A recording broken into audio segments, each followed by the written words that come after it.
Have you ever been there, in the middle of a really important conversation, maybe something at work, or just a deep chat with friends, and you feel pretty good about your English, Uh-huh.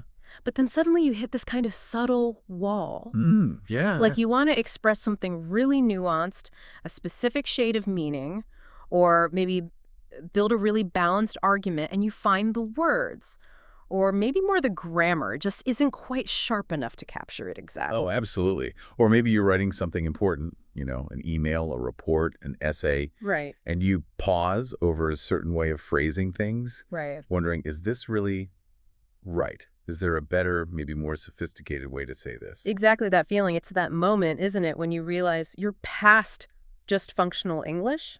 Yeah. You can communicate, people understand you, but there's still another level. Another peak to climb, yeah. It's about moving towards real eloquence, having that rhetorical power, that undeniable confidence that you can use the language with precision, from Mhm. fluency to finesse, really. Spot on. And that, everyone, is exactly what this deep dive is all about. Welcome. We're embarking on a really fascinating and practical journey into advanced English grammar. Mm-hmm. Today, our mission is crystal clear.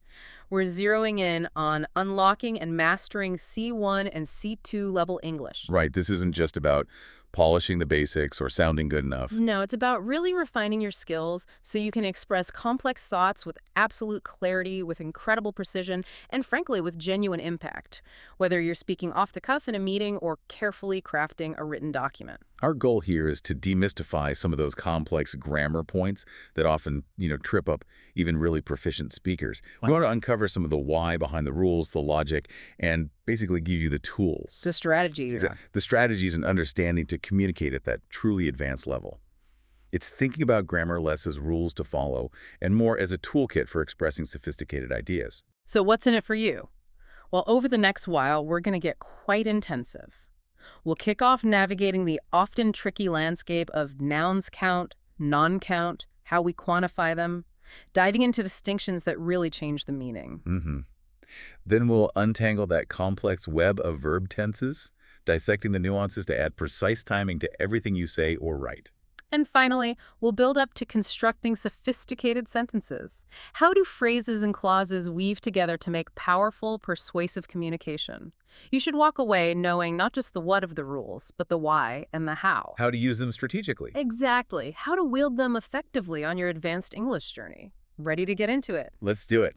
And we'll start right at the foundation. Nouns. Now, I know what you might be thinking, nouns. Isn't that basic? Yeah, something you cover early on. Right. But nailing the nuances of count versus non-count nouns, and crucially, the quantifiers that go with them, is absolutely fundamental for C1 and C2 English.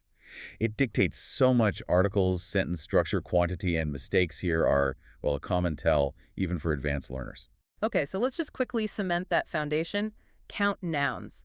These are the individual quantifiable things, right? Anything you can point at and say, one of these, two of those. Pretty much. They usually have singular and plural forms, like one book, two books, an idea, many ideas. They're discrete units. Got it. Hamburgers, french fries, chairs. Exactly. But then we get to non-count nouns. Oh. And this is where the subtleties really start to kick in for advanced learners. Yeah. These are things like mass concepts, abstract ideas, substances, things you generally can't count directly as individual units. They're always singular. Generally, yes. Grammatically, they function as singular. They represent a whole category or continuum, not separate items. Okay. And you mentioned different types within non-count nouns. Right. First up, we have what we call mass nouns. These are tangible things, but they exist as a kind of undifferentiated mass or substance. Think about things like milk, bread, salt, pepper, rice, flour. Coffee, sugar, meat, butter. Exactly, stuff like that. You wouldn't normally say two milks if you mean the liquid itself. Yeah, all right. You do say pass the milk. It's the substance. Makes sense. But you can count containers or servings of it. Ah, precisely. And that's a key strategy. While the substance itself is non-count, we measure it using units. So you can have a gallon of milk, a loaf of bread, 2 pounds of butter, a cup of coffee. The unit becomes the countable thing. Okay, so that's how you handle quantifying them. What about abstract nouns? Right, these are the concepts, emotions, ideas, things without a physical form. So obviously you can't count them. We're talking about words like democracy, freedom, socialism, anger, fear, Sadness, joy, happiness. Love, hate, wealth, poverty, beauty, luck, intelligence, trust, patience, all that stuff. Exactly. You can't have three poverties or two trusts. They exist as concepts or qualities. You might say democracy is valued by many, or patience is a virtue. Their abstract nature makes them inherently non-count. And then natural elements too, like weather stuff. Yeah, things like weather itself, rain, snow, hail, ice, wind, heat. Also materials like wood, oil, gold, iron, petroleum, copper, uranium. When we talk about them generally as substances or phenomena, they're usually non-count. Like the weather in England is unpredictable. Perfect. Or gold has always been valuable. Or the fog in San Francisco can be really thick. You're talking about the general phenomenon or substance. But you just said thick fog. Can't you sometimes count specific instances, like heavy rains? Ah, good point. Yes, this is where it gets nuanced. You can sometimes talk about specific types or instances, like a strong wind or the heavy rains last night. Context is everything. But the general concept, rain, wind, fog, is typically non-count. Okay, now this next bit sounds crucial. The problem non-counts, the ones that often catch people out. Yes.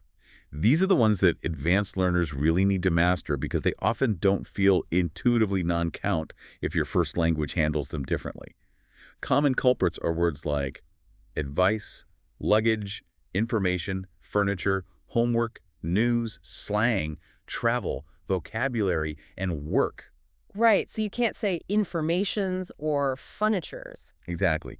English treats these as collective concepts or undifferentiated wholes. So you'd say, I need some information, not informations. Yeah. Or I bought a lot of new furniture, even if you bought multiple items like chairs and tables. So can you give me some advice? Not some advices. Precisely. Or did you hear the news? Not the newses. How about slang? You learn new slang, not new slangs. Okay. And homework. You have too much homework, not too many homeworks. Spot on. And luggage or baggage, it's always singular, even if you have multiple bags. My luggage is heavy. Or hair, I need to wash my hair, even if you mean all the strands. It feels a bit illogical sometimes, but you just have to internalize it to sound natural at that C1, C2 level. That's the key. Which leads us nicely into an even trickier area. Nouns that can be both count and non-count. Ah, okay. So the same word changes its grammatical behavior depending on the meaning. Exactly. This is where context becomes absolutely critical, and understanding this flexibility really distinguishes an advanced speaker. It shows you grasp the nuances. Give us an example. Juice. Perfect one. If you say, I spilled juice on my shirt, you mean the liquid in general non-count. But if you go to a cafe and they offer apple, orange, carrot, beet. You might say they have a wide selection of juices. Precisely. Now, juices refers to the different types or servings, making it countable. The meaning shifts from the general substance to specific varieties or units. Okay, like coffee too. I love the smell of coffee. Non-count substance. Versus, can I get 2 large coffees? Count, meaning cups or serving. Exactly the same logic. It's the unit of service, the cup, that makes it countable in the second case. How about meat? Generally non-count, like do you eat meat? Right, referring to the substance. But you're talking about different kinds, like for a big meal, you might say, we're having 3 different meats, beef, pork, and lamb. Now you're counting the types. Or even specific cuts, like 2 steaks. Okay. Education. The general concept is non-count. Education is important. Yes. But you could talk about specific types or instances. She received a classical education, or he pursued several specialized educations in engineering. Now it's countable, referring to specific programs or fields. And glass is a classic one. The material versus the object. Absolutely. This window is made of glass, non-count material, versus be careful, there's broken glass on the floor, count object. It's all about what aspect you're focusing on, material or individual item. Precisely. Let's try business. Non-count for the general activity. He went into business for himself. But count for specific companies. There are 3 new businesses on High Street. Spot on. Or life. Non-count for existence in general. Life is precious. Count for individual lives. Many lives were saved. Noise. General sound is non-count. I can't work with all this noise. But specific sounds are count. I heard strange noises downstairs. Perfect. Even love. Non-count for the general emotion. Love conquers all. Count for specific relationships or people loved. She's had 3 great loves in her life. Wow. So you really have to think about the specific meaning you intend. It's subtle, but makes a huge difference to accuracy. It really does. And understanding these noun types directly impacts how we talk about quantity, which brings us to quantifiers. Choosing the right quantifier instantly signals your command of these distinctions. Okay, quantifiers. Words telling us how much or how many. Let's break it down. For count nouns. For count nouns, you use words like some, any, many, a lot of, plenty of, couple of, several, quite a few, a large number of, things that imply distinct units. So many problems, a few suggestions, several cars. Right. And for non-count nouns. For non-count nouns, you use some, any, much, a lot of, plenty of, a little, quite a bit of, a great deal of, a large amount of. These imply a mass or quantity, not individual items. Much patience, a little sugar, a great deal of effort. It's useful that some, any, a lot of, and plenty of work for both, isn't it? Kind of simplifies things sometimes. It does. They're very flexible. But relying only on them can make your English sound less precise than using the specific ones like many versus much or a few versus little. And what about formal versus more casual or slang ways of expressing quantity? Good question. Formally, for a large number of count nouns, you might say a great number of issues or a large number of participants. For non-count, it's a great amount of research or a great deal of influence. Sounds quite formal, yeah. What about slang? Informally, especially for emphasis or exaggeration, you hear things like tons of people, loads of work, millions of ideas for count nouns. Or even a bunch of stuff. Right, and a bunch is interesting because it's often used informally for both count nouns, a bunch of keys, and non-count concepts treated loosely, a bunch of trouble. It's versatile but less precise, more casual. Okay. And if we want to express a lack of something, like not enough. Good point. For count nouns, you'd use few or very few to emphasize scarcity. For example, few people understood, or not many, e.g., not many tickets are left. For non-count, it's little or very little. For example, there's very little hope, or not much, e.g., we don't have much time. Using hardly any works for both, implying an amount close to zero. Hardly any money, hardly any chairs. This really highlights the crucial many versus much distinction, doesn't it? It feels like such a fundamental error when you hear it misused. It is fundamental and often a persistent error. The rule is simple. Many only with count nouns, much only with non-count nouns. So how many emails did you get? Count.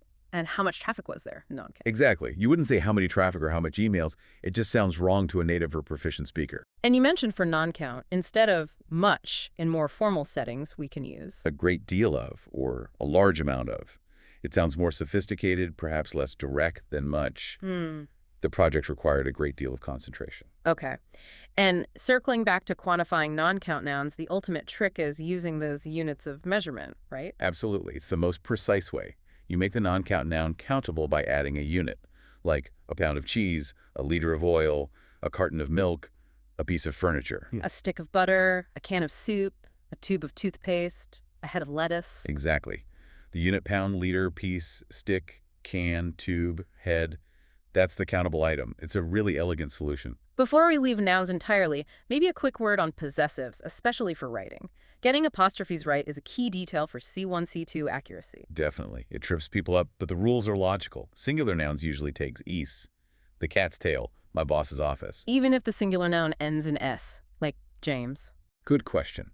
Traditionally, you could just add an apostrophe, James's car, but modern style overwhelmingly prefers adding James's car. So Chris's idea, the bus's route. It's generally safer and clearer to add DS. Okay. And plural nouns ending in S, like teachers. Is that the apostrophe after the S? The teacher's lounge, the lounge belonging to multiple teachers, the student's results. Simple enough. What about plural nouns that don't end in S, like children or women? Treat them like singular nouns, add e's.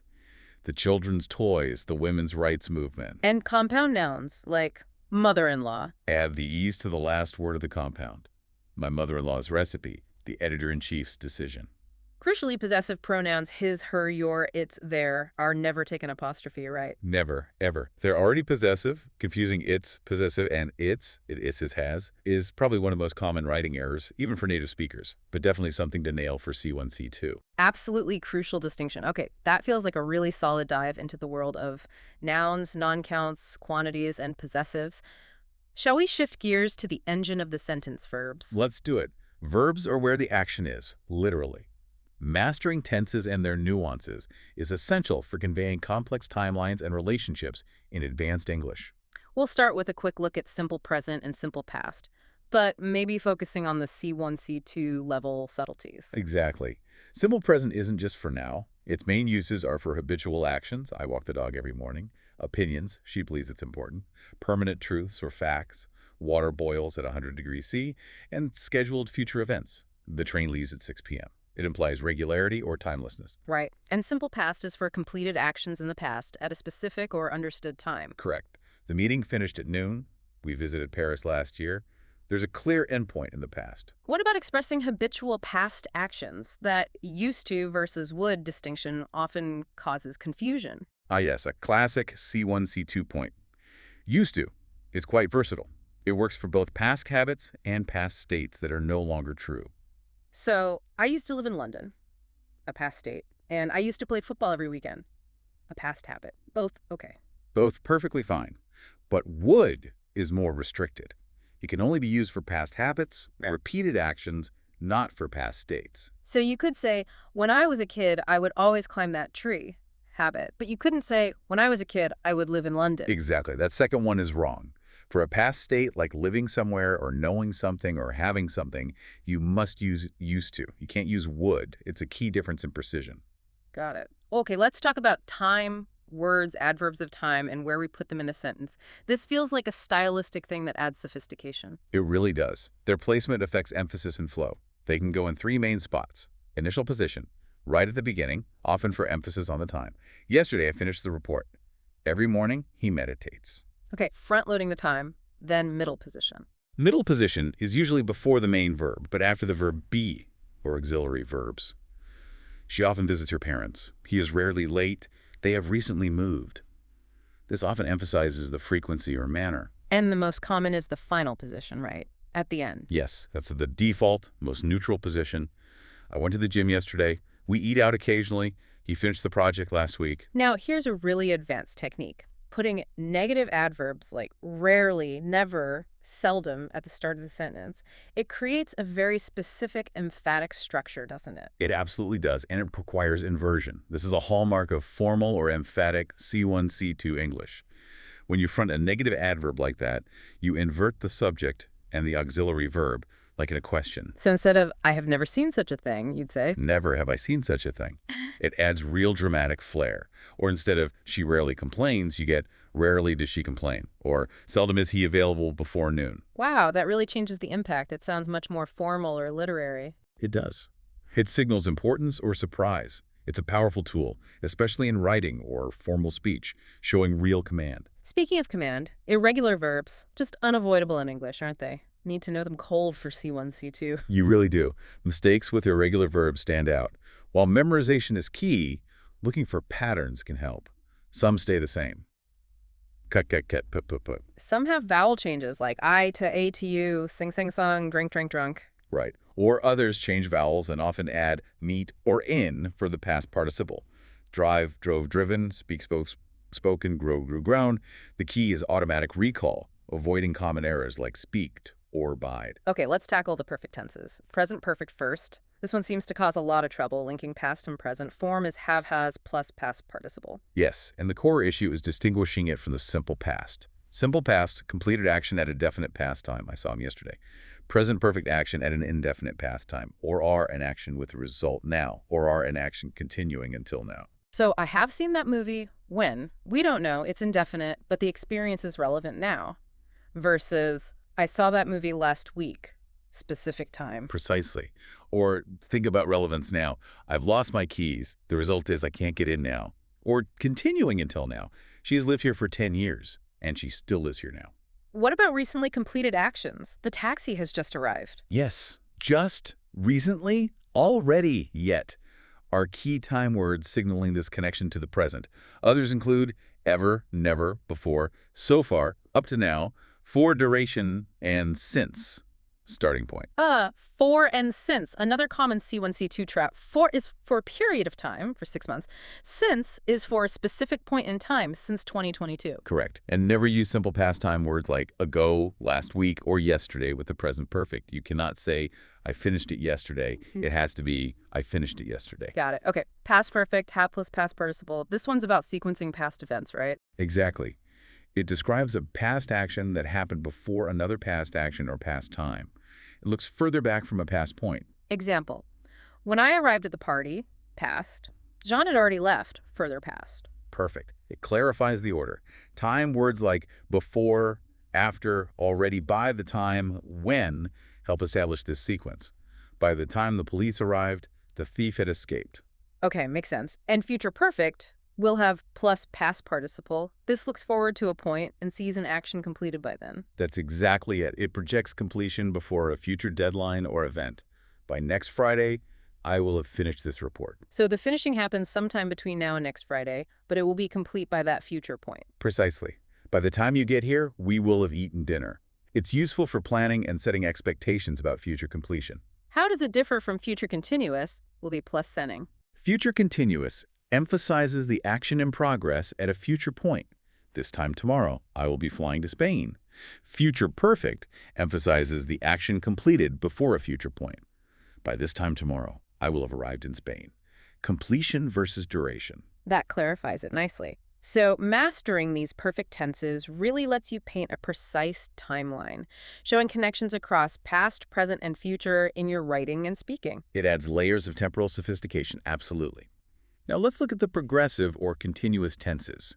These emphasize ongoing actions, duration, or temporary situations. Forms are present progressive, amisar plus ing, past progressive, wasar plus ing, future progressive will be plus ing. Right, and the key contrast is with the simple tenses. Progressive highlights an action in progress at a specific time.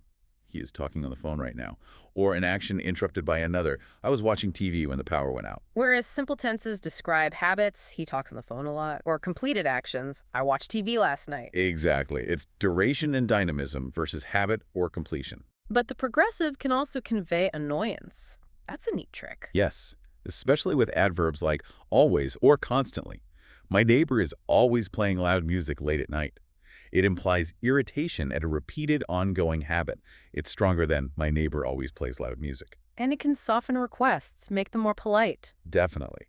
Instead of a direct, can you help me, saying, I was wondering if you could help me, or I was hoping you might have a moment, sounds much less demanding. It frames it as an ongoing thought. Very useful. Now the big C1, C2 hurdle.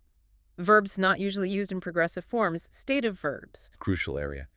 These verbs describe states, senses, feelings, possession, or mental processes, not dynamic actions. Making them progressive sounds unnatural. Like verbs of involuntary senses. Hear, see, smell, taste, feel. Generally, yes. This soup tastes delicious, not is tasting. I see a bird outside, not am seeing. These are states of perception. Unless you're talking about a voluntary action like actively tasting or seeing someone. Exactly. The chef is tasting the soup. Active evaluation. I'm seeing my doctor tomorrow. Meaning.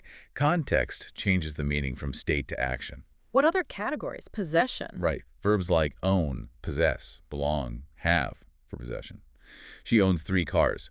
Not is owning. This book belongs to me. But have can be progressive for experiences. I'm having fun. Yes, that's the key exception. Having breakfast, having a party, having difficulty. These are experiences or activities, not static possession. Okay, emotions and attitudes like want, need, prefer, love, hate. Typically stative. I want some coffee. He prefers tea. They love skiing. Though you sometimes hear I'm loving this for emphasis. You do, informally. It emphasizes a strong, perhaps temporary feeling. I'm really hating this cold weather. But generally, these are state verbs. Mental states. Know, believe, understand, remember, forget, think, meaning believe. Also stative.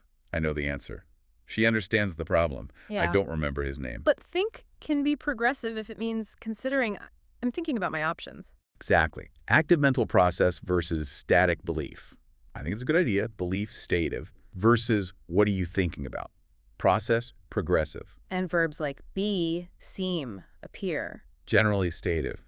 He seems tired. She is tall. Unless be describes temporary behavior. Why are you being so quiet today? Precisely. That implies the behavior is unusual or temporary for that person. It's a specific, nuanced use of the progressive with be. So mastering these stative verbs, knowing when not to use the progressive, is really key for sounding natural. Absolutely. And using the present progressive effectively in writing, especially for contemporary issues, crime rates are increasing, technology is changing our lives. emphasizes the ongoing dynamic nature of these trends. That makes sense. Okay, we've covered nouns and verbs in depth. Now, how do we put them together into sophisticated sentences, phrases, clauses, structure? Right. Understanding these building blocks is how you move from simple statements to complex, nuanced expressions. It's the architecture of advanced communication. Let's start with phrases. Groups of words acting as a unit, but without both a subject and verb. Correct. They function like a single part of speech. A noun phrase acts as a noun. The tall man in the hat left. A prepositional phrase shows relationships. He arrived in the morning. A gerund phrase acts as a noun. Swimming laps is good exercise. An infinitive phrase often acts as noun, adjective, or adverb. Her goal is to finish the race. So they add detail but aren't complete thoughts. Clauses, though, do have a subject and verb. Yes. And there are two main types: independent and dependent. This distinction is fundamental. Independent clauses can stand alone as a sentence, express a complete thought. The dog barked. Exactly. It's a complete statement. A dependent clause also has a subject and verb, but it starts with a word, like because, although, who, when. That makes it unable to stand alone. It needs an independent clause to make sense. Like, although the dog barked. Leaves you hanging, right? Needs more. Precisely. It depends on the main clause. Although the dog barked, the cat wasn't scared. Understanding how to combine these is key to complex sentences. Which means we need to understand the parts of a sentence, too. Subject, verb, objects. Definitely. The subject does the action or is described. The verb shows the action or state. Then you have objects. A direct object receives the action. She read the book. And an indirect object receives the direct object. Answers to whom or for whom. She gave me the book. Exactly. Verb type matters too. Transitive verbs take a direct object. She kicked the ball. Intransitive verbs don't. She slept. Linking verbs connect the subject to a description. She is happy, or she became a doctor. And complements. Subject complements describe the subject after a linking verb. She is happy. Object complements describe the direct object. I find this work fascinating. Right. Knowing these functions helps you build varied and accurate sentences. Which brings us to sentence types. Functionally, we have statements. Declarative sentences. The sky is blue. Questions. Interrogative. Is the sky blue? Why is the sky blue? Command. Imperative. Look at the blue sky. Subject you is implied. And emotional expressions. Exclamatory. What a blue sky. How blue the sky is. Using a mix adds life to your communication. And structurally, this is where C1, C2 writing really shines. Simple, compound, complex. Right. A simple sentence is just one independent clause. The cat slept.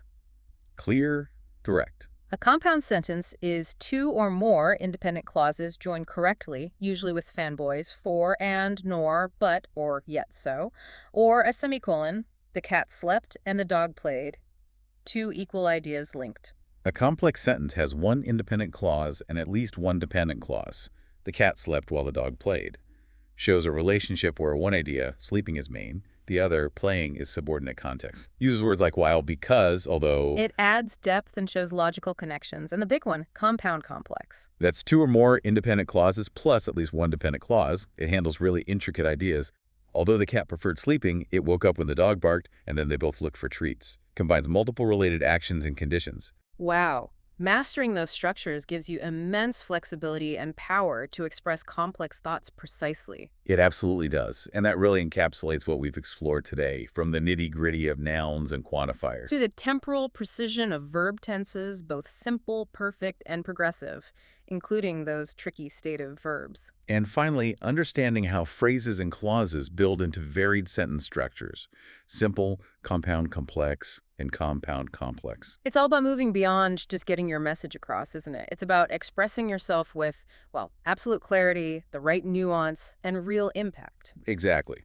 Whether you're in a crucial meeting, writing an important email or report, or just having a deeper conversation, these grammatical tools allow you to shape your message effectively. You're not just using English, you're wielding it with skill. So here's a little challenge for you, our listener. As you go about your week, start actively listening for these things. Notice how speakers and writers you encounter use different tenses, choose specific quantifiers, or structure their sentences. How do they use a past perfect to sequence events? When do they choose a progressive form for emphasis? Can you spot those complex sentences in action?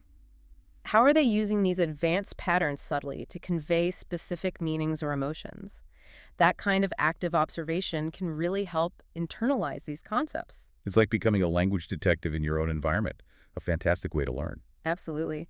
Well, if you found this deep dive helpful for your own advanced English journey, and if you're keen to keep building your C1 and C2 mastery, Then please do like, share, and subscribe to our channel. your support really does help us create more content like this and bring these deep dives directly to you. Thanks for tuning in.